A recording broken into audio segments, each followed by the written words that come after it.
শুভেচ্ছা জ্ঞাপন কৰিছোঁ আৰু ধন্যবাদ জ্ঞাপন কৰিছোঁ ইমান ধুনীয়া এখন অনুষ্ঠানত মোক ইনভাইট কৰাৰ কাৰণে। আৰু আৰিয়া সভা আজি প্ৰথমবাৰ দেখিছোঁ, মই আগতে দেখা নাছিলোঁ।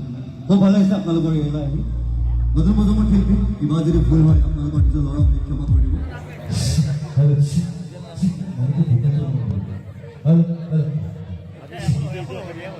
আপোনালোকে বহুত ভাল নেকি জুবিনে গাইছে নেকি? খবৰ মই কাবাব নষ্ট কৰিছোঁ নেকি?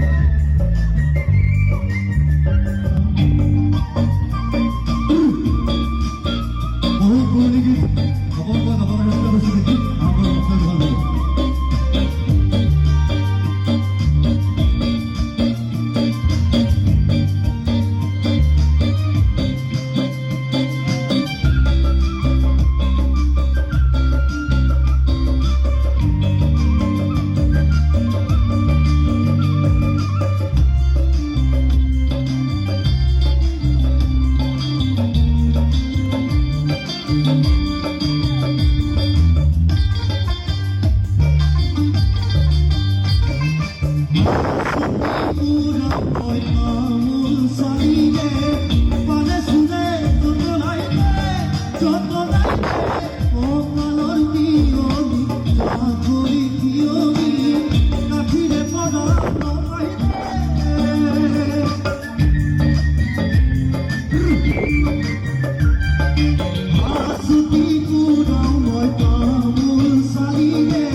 Lina